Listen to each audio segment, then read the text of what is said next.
Le damos la bienvenida a nuestro columnista invitado del día de hoy, Marcelo Pascucho. Pascucho, este es su perfil. Buenas noches. Muchas gracias. Gracias por Marcelo Pascucho, periodista, 41 años. Actualmente conduce el programa La Palangana por Radio Calf de Neuquén. Es corresponsal de Radio Nacional en la provincia del Neuquén. Escribe en el periódico 8300. Y también tenemos al invitado, al protagonista del programa de hoy, que es Horacio Pechi Quiroga. Pechi, buenas noches. Muchas gracias, Nico. Bienvenido a este programa. Muchas gracias. Vamos a ver el perfil de Horacio Quiroga. Horacio Rodolfo Pechi Quiroga, diputado nacional, 54 años. Fue concejal y posteriormente intendente de la ciudad de Neuquén desde 1999 a 2007. Fue convencional constituyente en la reforma de la Carta Orgánica de Neuquén. Es precandidato a gobernador por la Unión Cívica Radical. Te recordamos que después de la entrevista con Horacio Pechi Quiroga vamos a tener un bloque de actualidad rinegrina con las palabras del gobernador hablando del desendeudamiento o de la licuación de la deuda provincial.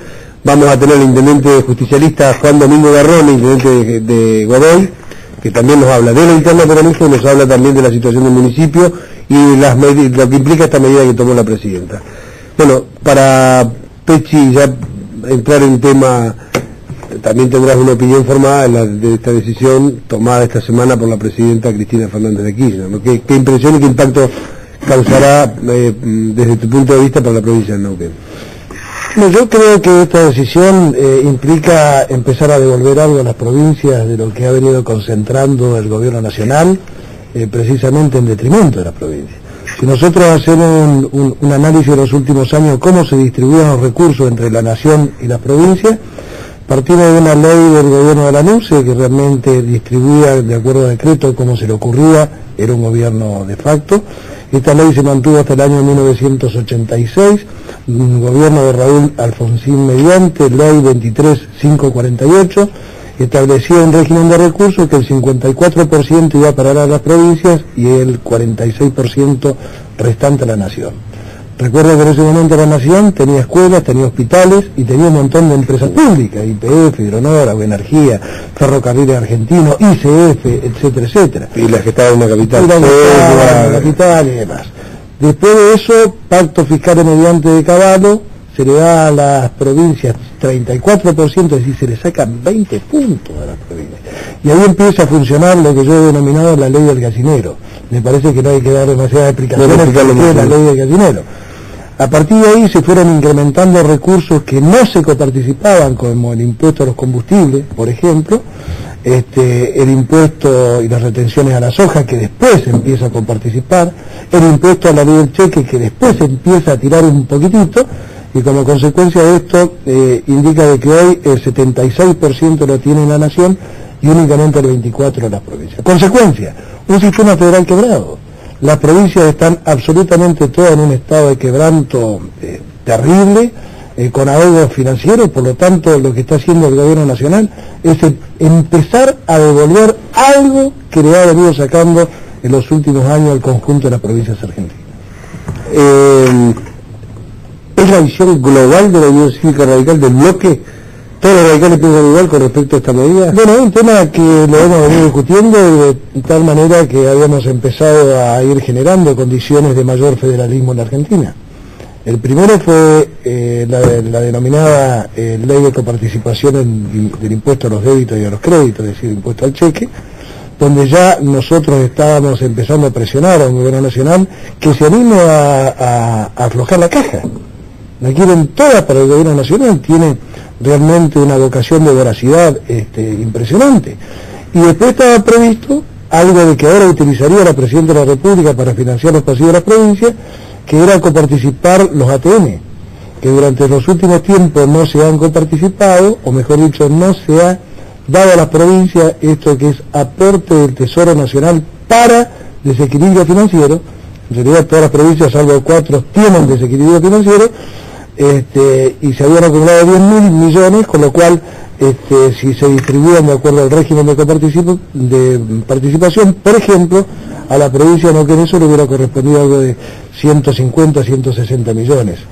Y hoy van a ser utilizados. Por lo tanto, nosotros ya estábamos actuando en consecuencia desde el bloque de la Unión Cívica Radical. Es más, el senador Pablo Verani había presentado un proyecto de financiamiento de los pasivos del conjunto de las provincias.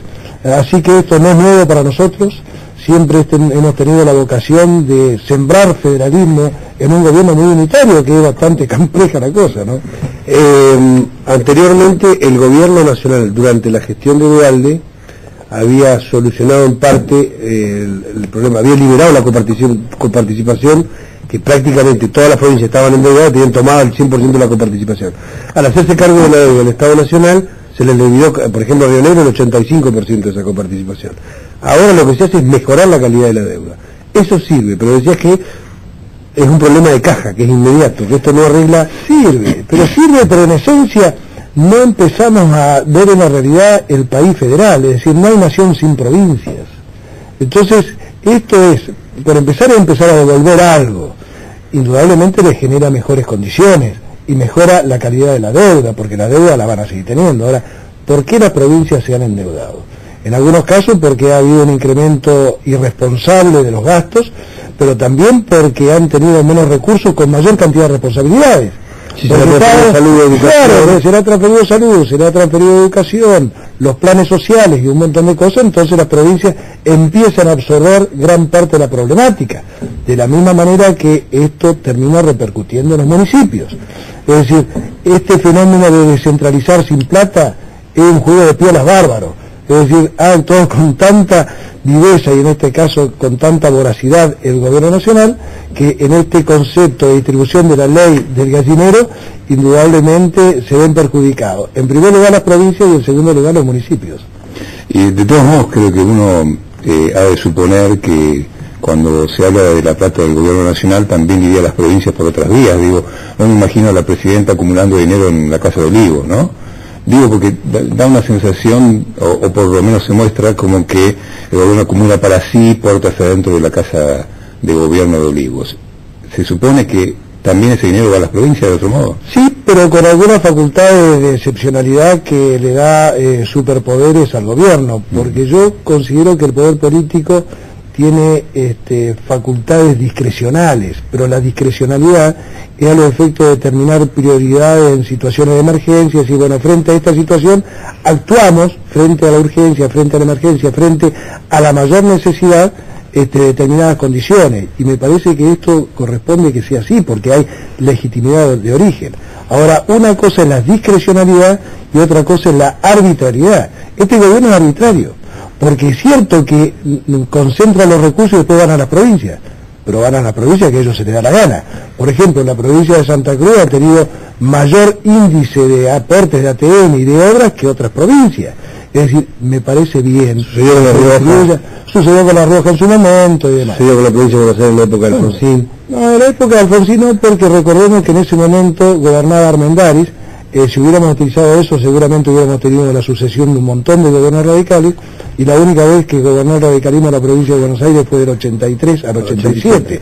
Recordemos, sí, que en el momento de la reforma de la Constitución, pacto de Olivos mediante, con el núcleo de coincidencias básicas, permitió el fondo de reserva de emergencia a la provincia de Buenos Aires. Es decir, nosotros hemos respetado el fondo del conurbano, exactamente, pero nosotros hemos sido muy con una profunda vocación federalista. De hecho, reitero lo que recién comentaba, es decir, durante el gobierno radical de Raúl Alfonsín el 54% iba automáticamente a las provincias. Ahora también va a la provincia, porque en definitiva el concepto de nación es un concepto jurídico y social, pero el espacio territorial está en la provincia, es decir, termina yendo igual a la provincia, efectivamente. El tema que va con un concepto de arbitrariedad muy grande, es decir, ellos utilizan las tasas para disciplinar, ¿no? Fuera de lo político también está el otro tema, ¿no? Cómo se subsidia el transporte público en la ciudad de Buenos Aires, los subsidios que están ahí nomás alrededor. Son 37.000 millones de pesos que hay en subsidios dentro del presupuesto del año 2010. De todas maneras, yo me permito decir que es un avance. Se avanzó. Pero no hay ninguna duda. No hay ninguna un ensayo muy difícil las provincias que estaban asfixiadas financieramente. Yo no me voy a poner... En los próximos meses no tenían forma de funcionar. Yo no me voy a poner la postura de los que les encanta que todo funcione